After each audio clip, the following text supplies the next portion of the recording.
समय बहुत कीमती है। अब बाबू जगजीवन राम जी की सुपुत्री श्री मीरा कुमारी बहन जी भी आएंगी और अपनी मधुर वाणी से आप सभी को संबोधित करेंगी।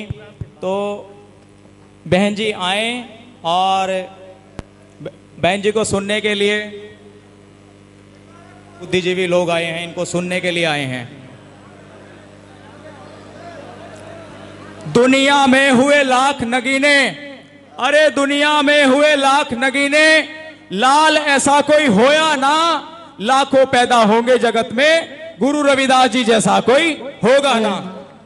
ना दौलत पे नाज करते हैं, ना शोहरत पे नाज करते हैं, ना दौलत पे नाज करते हैं, ना शोहरत पे नाज करते हैं। किया है भगवान ने चमारों के घर पैदा, बस अपनी किस्मत पे इसीलिए नाज करते हैं। बहुत बढ़िया, जोरदार ताली ना। अब रुकना नहीं, अब झुकना नहीं, अरे अब रुकना नहीं, अब झुकना नहीं। नाम चमार कौम का तुम्हें चमका देना, और कितनी एकता है चमार भाइयों आपके अंदर, सारी दुनिया को अब दिखा देना। इस विशाल सभागार में उपस्थित मेरे सम्मानित भाइयों, प्यारी बहनों, इस मंच को सुशोभित कर रहे सभी मेरे आदरणीय वरिष्ठ जन, सबसे पहले मैं इस ये नौजवान अमित कुमार और इनकी पूरी टीम आए यहाँ, सब नौजवानों की टीम है। मैं आपकी तरफ से, अपनी तरफ से इनका अभिनंदन करना चाहती हूँ। फूल दो।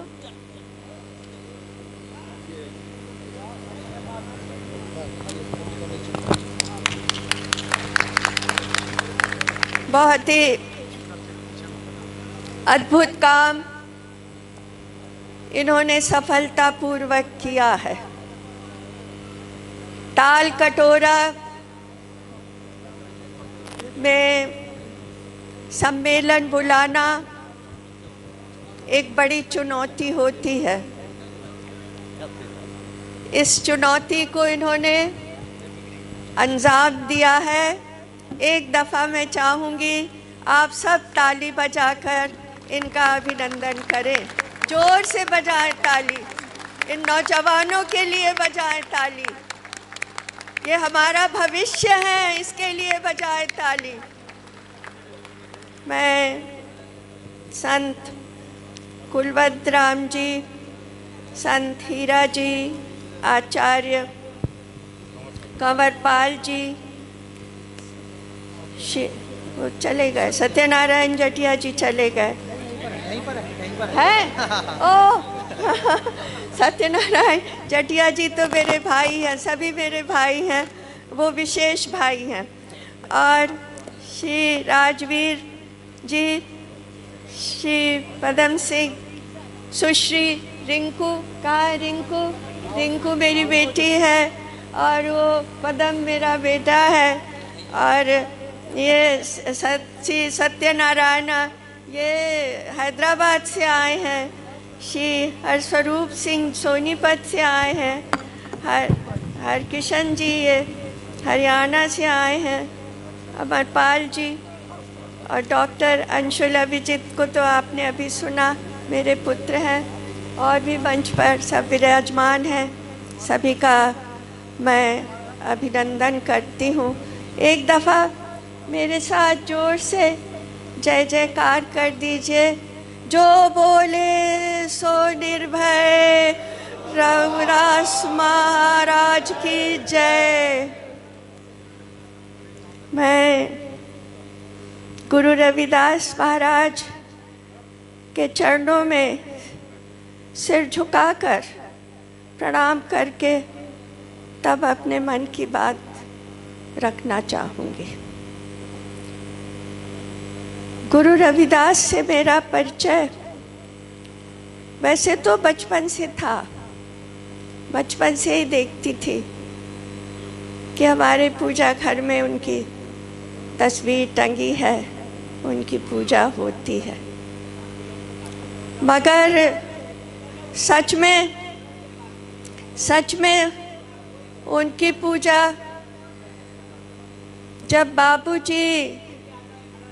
जब मेरे बाबूजी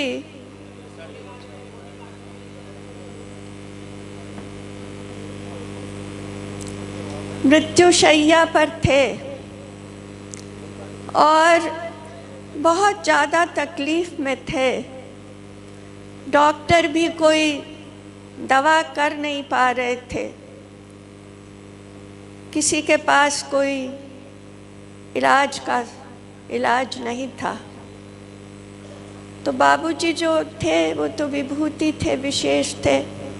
जब किसी के पास कोई इलाज नहीं रह जाता तो वो इलाज करने लगते थे। तो जब डॉक्टरों के पास कोई इलाज नहीं रह गया तो बाबूजी ने अपना इलाज खुद शुरू कर दिया और कहने लगे, जय गुरु रविदास, जय गुरु रविदास, जय गुरु रविदास। तो बाबूजी अपने अंतिम क्षण में कहते हैं, जिसमें अगाध श्रद्धा हो, जिसकी श्रद्धा का कोई अंत नहीं हो, जब मृत्यु सामने होती है तो उसका नाम जबान पर आ जाता है। तो बाबूजी अंतिम समय में जय गुरु रविदास कह रहे थे। तभी से गुरुजी के प्रति मेरी अगाध श्रद्धा हुई। मैं कहा, मेरे पिता इनको इतना मानते हैं, क्या बात है, क्या बात है गुरुजी में। मैंने पढ़ना शुरू किया गुरुजी को, बहुत पढ़ा,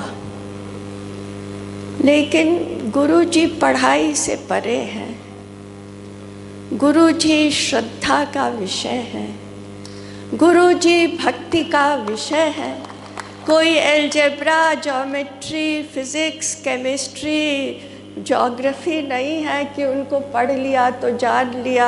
वो तो हृदय में अथाह अगाध भक्ति हो तभी आप जान सकते हैं। किनारे पर बैठकर लहरें गिनने से आप गुरु जी को नहीं जान सकते, आपको तो समुद्र में कूदना पड़ेगा, तभी आप मोती लेकर बाहर आ सकते हैं और गुरु जी को जान सकते हैं। आज से 650 वर्ष से भी पूर्व गुरु जी की सशक्त वाणी गूंजी थी। आज तो बहुत कुछ है, उस समय तो कुछ नहीं था। झोपड़ी थी और कठौती थी, कठौती में चमड़ा भीगता था और जूता गांठा जाता था। वैसा वक्त था। जात पात का शिकंजा फांसी की तरह गले में जकड़ा हुआ था, आज तो थोड़ा ढीला पड़ा है।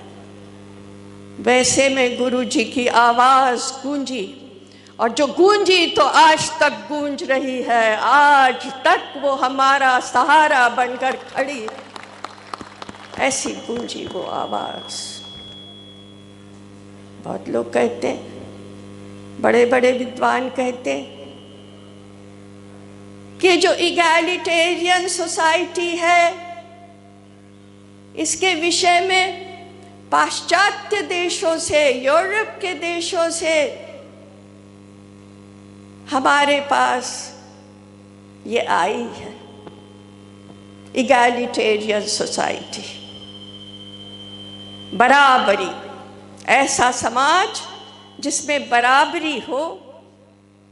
ये परिकल्पना पश्चिम के देशों से हमारे पास आई है, और वो भी लगभग 150 साल पहले, 200 साल पहले। भूल जाते हैं कि 200 साल पहले पश्चिम से नहीं आई है बराबरी की ये परिकल्पना, 650 साल पहले गुरु रविदास से आई है ये परिकल्पना बराबरी की।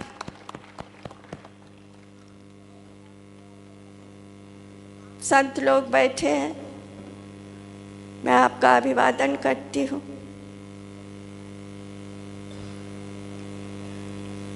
किसी ने लिखा है, कोई सोच सकता था? किसी के कल्पना के दायरे में था ये कि ऐसा समाज बनाओ, ऐसा शहर बनाओ जहां गम न हो, दुख न हो, गैर बराबरी न हो, कष्ट न हो, अपमान न हो, बेइज्जती न हो, तुम्हें पैरों के नीचे रौंदा न जाए, तुम्हारी स्त्रियों के साथ दुर्व्यवहार न हो, ऐसा समाज बनाओ। पुराने जितने भी ग्रंथ है सबको खंगाल डालिए आप,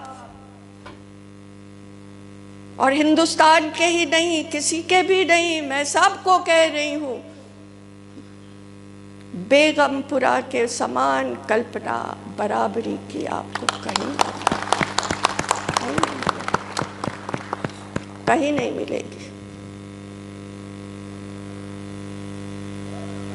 तो जब आजादी का आंदोलन शुरू हुआ तो आजादी के आंदोलन के समय हमारे पास तो सेना नहीं थी, सेना तो अंग्रेजों के पास थी।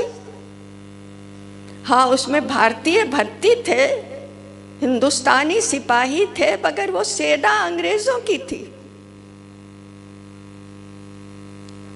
और हमारे पास हथियार नहीं था, वो तो उनके हथियार खाने में रखा हुआ था। तो आजादी कैसे मिले? आजादी नहीं मिलेगी तो ये बहुत सारे हमारे देश के जो लोग जुल्म सहते आ रहे हैं हजारों साल से, उनको हम बराबरी का दर्जा कैसे देंगे? अंग्रेजों ने तो दिया नहीं। 190 साल यहाँ पर हुकूमत की, अंग्रेजों ने तो बराबरी का दर्जा दिया नहीं। उनके अपने देश में तो बराबरी चलती है, मगर यहाँ पर उन्होंने गैर बराबरी को कायम रखा, बल्कि और बढ़ावा दिया। इसलिए जरूरी था कि देश को आजाद कराएं। बाबूजी आजादी के आंदोलन में कूद गए, उनकी इच्छा थी, उनकी इच्छा थी कि वो वैज्ञानिक बने।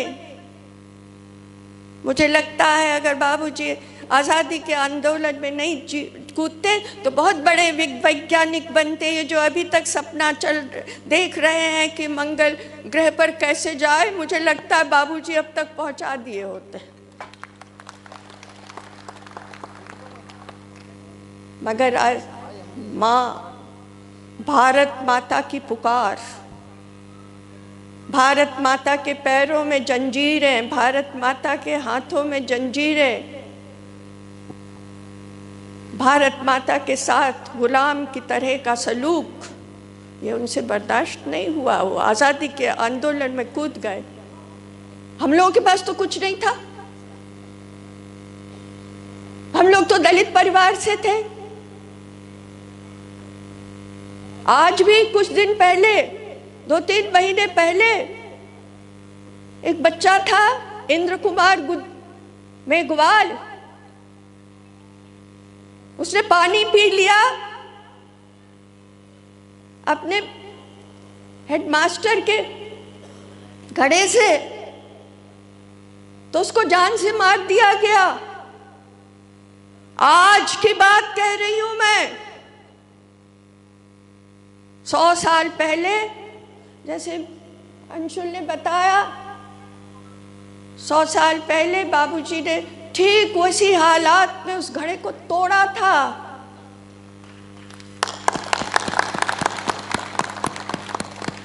और वो सिर्फ घड़ा ही नहीं तोड़ा था, हिंदुस्तान के समाज को कहा था कि हम सारी रूढ़ियों को तोड़ डालेंगे, हिम्मत है तो हमारे सामने आओ।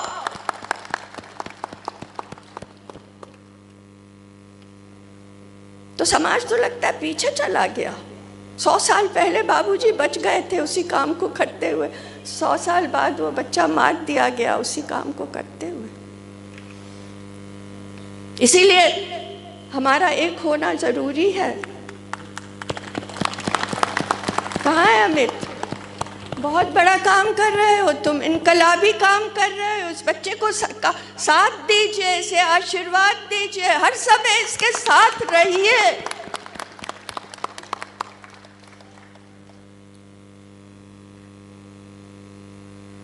तो मैं ये कह रही थी कि बाबूजी आजादी के आंदोलन में कूद गए,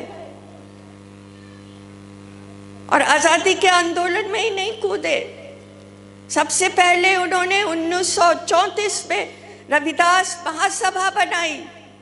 देश की सबसे पहली संस्था गुरु रविदास के नाम पर बाबूजी ने बनाई, और अपने समाज को जोड़ा, समाज को जोड़ा, और गुरु जी की वाणी का प्रचार किया। आज भी उन्होंने, जैसे अंशुल ने बताया है, मंदिर बनाया है बाबूजी ने। जब बनारस वो पढ़ने गए तो उनके साथ भेदभाव हुआ, छुआछूत हुआ। बाबूजी ने कहा ये तो रविदास की नगरी है, ये तो कबीर की नगरी है, ये तो महान विचारकों की नगरी है, ये महान क्रांतिकारों की नगरी है, यहाँ छुआछूत क्यों हो रहा है, भेदभाव क्यों हो रहा है। तब उन्होंने गुरु रविदास का मंदिर वहाँ बनाया कि इनके विचार, इनका प्रभाव भेदभाव को, छुआछूत को दूर करेगा। उसके दीवारों पर, वो तो पूरी लाइब्रेरी है, लाइब्रेरी में किताबें रखी रहती हैं, बाबूजी ने दीवारों पर ही लिखवा दिया है गुरुवाणी को। सब गुरु जितने थे महान विचारक, सबकी वाणी दीवारों पर लिख दी गई है वहाँ पर।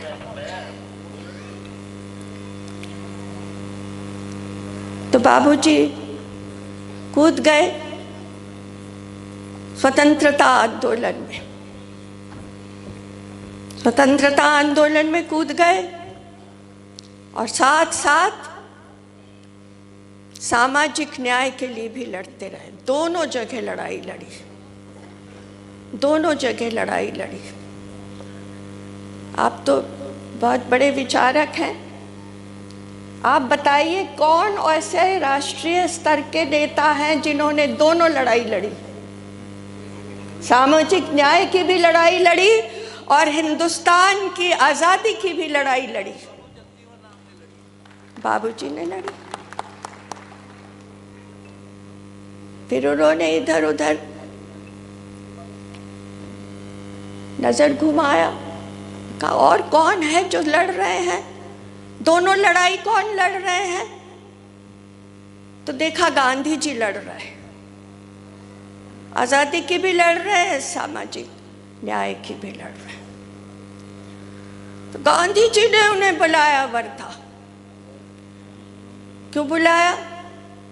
वो तो बहुत छोटे थे उम्र में, उनकी उम्र कुल 28 बरस की थी। क्यों बुलाया? गांधी जी तो बहुत बड़े नेता थे, उन्होंने इनको क्यों बुलाया 28 बरस के नौजवान को? क्योंकि 1936 में हिंदुस्तान के जो ब्रिटिश राज्य थे, जो अंग्रेज़ों के बहुत सारे राज्य तो रियासतों के राजाओं के अधीन थे, कुछ जो थे वो बिहार, बॉम्बे, मद्रास, इस तरह के, बंगाल, इस तरह के जो राज्य थे, वहाँ पर ब्रिटिश का सीधा शासन था।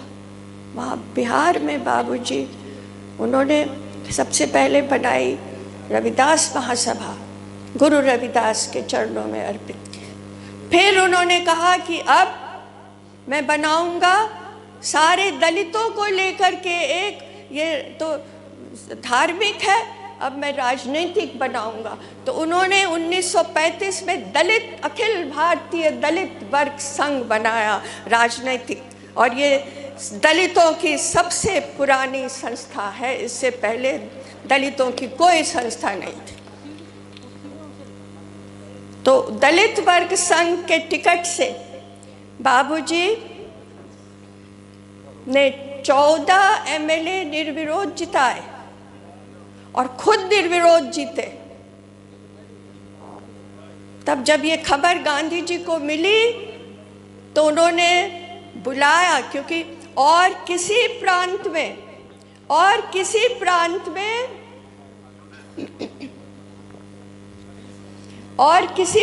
में उस समय 9 प्रांतों में इलेक्शन हुआ था, और किसी प्रांत में 15 निर्विरोध एमएलए किसी ने नहीं जिताए थे, जो बाबूजी ने 28 वर्ष की उम्र में जिताए।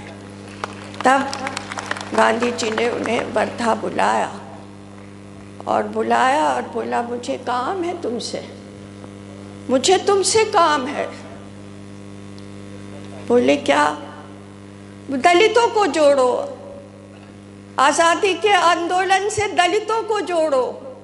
आज़ादी का आंदोलन खड़ा नहीं होगा, इतनी बड़ी संख्या में देश में और कोई नहीं है, सिर्फ दलित हैं, सर्वहारा वर्ग है, गरीब हैं, कमज़ोर हैं, वही लोग इतनी बड़ी संख्या में हैं। इतना बड़ा आंदोलन और किसी को लेकर हम नहीं खड़ा कर सकते। दलितों को जोड़ो, दलितों को जोड़ो। बाबूजी ने कहा, मैं तो आपके कहने के पहले से ये कर रहा हूँ, मैं तो पहले से ये कर रहा हूँ, मैं तो 2 लड़ाई लड़ रहा हूँ।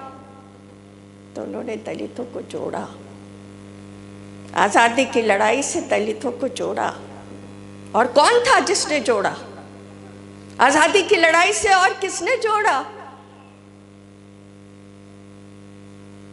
जेल गए, यातना सही, नौजवान थे, 30 साल के थे, पढ़े लिखे थे, चाहते तो ऊंची नौकरी कर लेते, आराम से रहते, नहीं, जेल चले गए।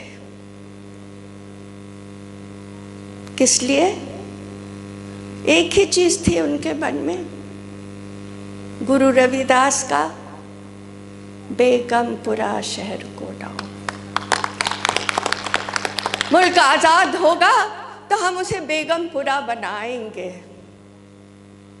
मुल्क को आज़ाद करने के लिए मैं अपना जीवन अर्पण कर दूँ तो कोई बात नहीं, मुल्क जब आज़ाद होएगा तो वहाँ बेगमपुरा बनेगा, उसमें हमारे बच्चे रहेंगे, कोई जुल्म उन पर नहीं होगा, कोई अत्याचार उन पर नहीं होगा, कोई गैर बराबरी उन पर नहीं होगी।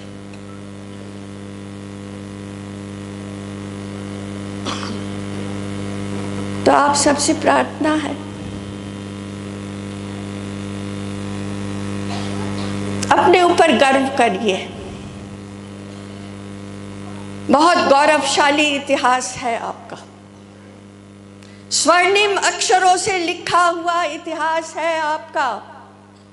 जिसको गुरु रविदास मिल गए उसको तो स्वाभिमान में हर समय रहना चाहिए कि हमें क्या, कौन सी दुनिया। किसी ने कहा था कोहिनूर, कोहिनूर क्या है? सारी दुनिया का धन संपदा कुछ नहीं है, जिसको गुरु रविदास मिल गए उसके आगे वो सब कुछ नहीं। तो आप तो गुरु रविदास वंशी है, उनके वंश के हैं, उनके परिवार के हैं। गुरु जी की वाणी,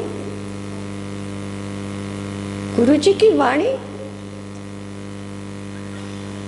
मन चंगा तो कटौती में गंगा। अरे मन साफ रखो, मन साफ रखो।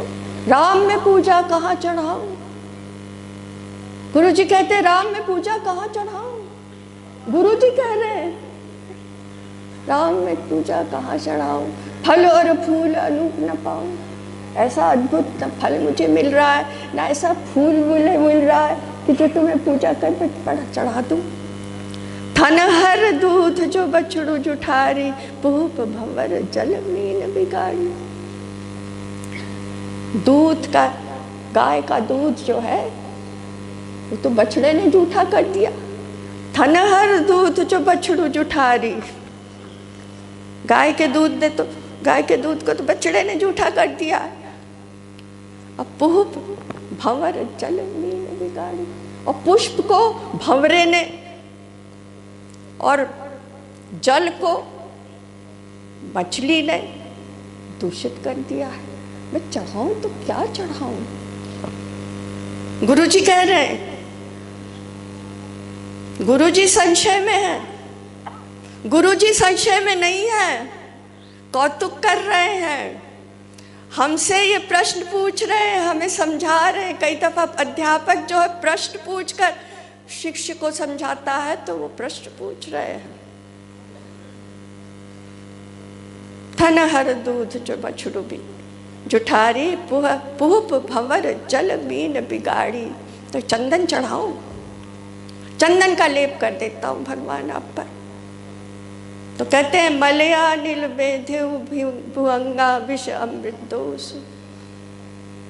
संगा। तो कहते हैं कि चंदन के पेड़ के ऊपर तो सांप लटके रहते हैं, ऐसा माना जाता है। तो चंदन कैसे चढ़ाओ? उसमें तो विष और अमृत दोनों मिल गए हैं, तो सांप लटके हुए, वो भी नहीं चढ़ा सकता। तब कहते हैं, तब गुरु ने प्रश्न किया, गुरु ही उसका उत्तर दे रहे हैं। मन ही पूजा, मन ही धूप, मन ही सेऊ सहज स्वरूप। ये देखिए, जितना पाखंड है, आडंबर है, इस सब के ऊपर जबरदस्त प्रहार है, और उच्च विचार और सच्चे मन की बात गुरु ने कह दी हमको। ये गुरु है, ये आपको मिल गए। मन ही पूजा, मन ही धूप, मन ही सेऊ सहज स्वरूप। पूजा अर्चना न जानू तेरी, कह रहे दास कवन गति मेरी। ये गुरु, ऐसे गुरु आपको मिले हुए हैं, उनके वंशज हैं आप। स्वाभिमान, इस स्थिति में क्यों है? शोचनीय स्थिति में क्यों है? गुरु ने पूरे विश्व को रोशनी दिखाई थी, गुरु के वंशज शोचनीय स्थिति में क्यों है? आगे बढ़िए, रोशनी दिखाइए। दूसरों से मत कहिए कि तुम रोशनी दिखा के हमारा मार्ग प्रशस्त करो। आप कहिए हम रोशनी दिखाते, तुम्हारा रास्ता साफ कर रहे हैं।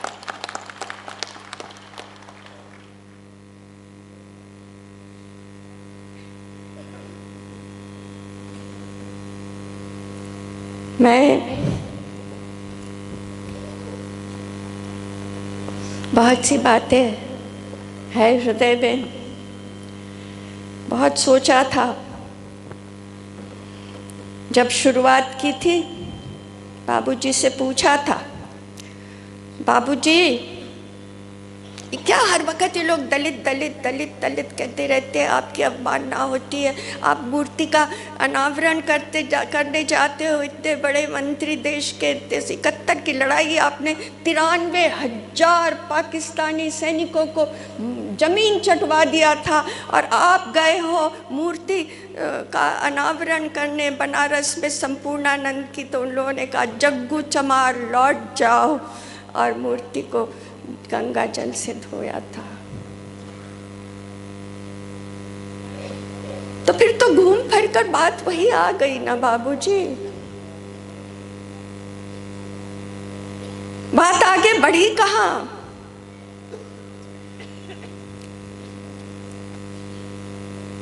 मैं सोचती थी पढ़ाई करने से, अपनी काबिलियत साबित करने से बात आगे बढ़ेगी, मगर बढ़ी कहाँ? मैं तो इंडियन फॉरेन सर्विस में थी, लंदन गई थी। लंदन में एक केरला के क्रिश्चियन थे, उन्होंने मुझे अपना घर दिखाने ले गए। मैंने कहा ये घर पसंद है, मैं इसमें रहूँगी किराए पर। फिर उन्होंने पूछा आप किस जात के हैं? आप ब्राह्मण हैं क्या? मैंने कहा नहीं, मैं ब्राह्मण नहीं हूँ, मैं शेड्यूल कास्ट हूँ। अब वो जो जूता गांठते हैं ना, मैं उसी जात की हूँ। तो बाद में उन्होंने घर नहीं दिया। इसमें ताली बजाने की क्या बात है?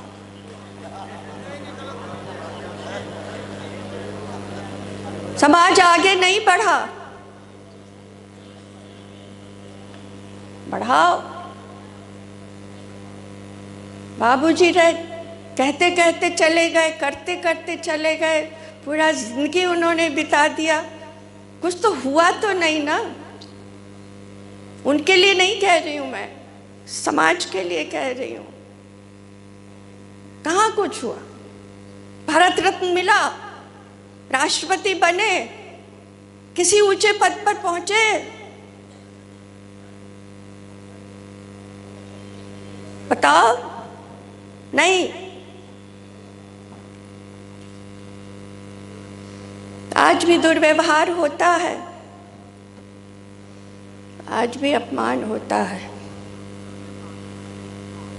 उसका सामना करना है।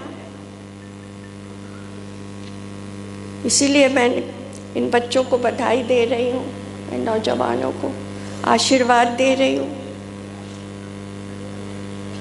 मेरे रहते हो जाए तो अच्छा है, ऐसा लगता नहीं है। बाबूजी के जीवन में भी नहीं हुआ कि वर्ण, उनका सपना था वर्ग विहीन, वर्ण विहीन, जाति विहीन समाज बनाओ। कहाँ बना? मेरा भी यही सपना रहा है।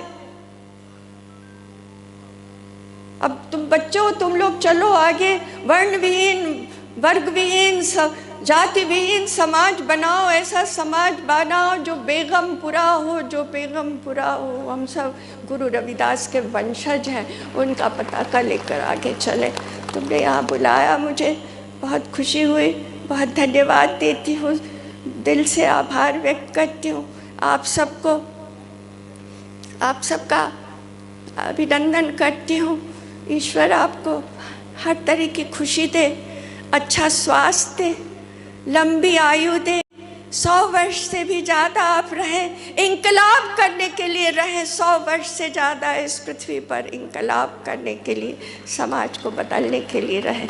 बहुत बहुत धन्यवाद, नमस्कार। देखिए बहन जी ने आपको बहुत अच्छा समझाया, और वो एक बड़ी विद्वान हैं, और उनके मुखारबिन से जब उनकी वाणियों को सुना जाता है तो बहुत मीठा बोलती हैं। और हमारा जो चमार एकता मंच है, उसकी आयोजक कमेटी है, बहन जी का स्वागत करेंगे। और हमारी महिलाएं भी यहाँ आई हुई हैं, सम्मानित हैं, तो बहन जी सबको अपना आशीर्वाद देंगी। और मेरा बहन जी से और अंशुल कुमार जी से भी निवेदन है कि कोई अच्छा सा डायरेक्टर ढूंढ के बाबू जगजीवन राम जी के ऊपर एक फिल्म बनवाई जाए, ताकि उनकी जीवनी पर दर्शन दिया जाए और उनकी कार्यशैली जो उन्होंने कार्य किए हैं उसको फिल्माया जाए, और वो हमारे जन जन तक पहुंचे उनका, क्योंकि अभी उनके इतिहास से लोग। और गुरु रविदास साधु संप्रदाय सोसाइटी पंजाब से चल करके संत श्री कुलवंत राम जी भी आज इस ताल कटोरा स्टेडियम में चमार एकता मंच के का सम्मान बढ़ाने के लिए यहाँ आए हैं।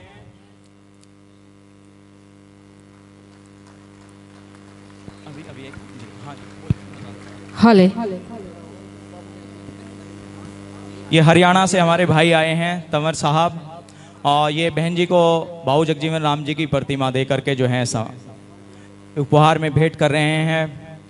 एक अच्छा संदेश जाता है बाबू जगजीवन राम पर। जब रिसर्च होगी, खोज होगी, तो उन्होंने समाज को वो चीज़ें दी हैं, बहुत कुछ दिया है। जो लोग हमने पर्दा डाला हुआ है, हम लोग उनको बोलना नहीं चाहते, अन्य महापुरुषों पर बोलते हैं, लेकिन जब बाबू जगजीवन राम जी की बात आती है या हमारे अन्य महापुरुषों की बात आती है तो वहाँ लोग चुप्पी साध जाते हैं।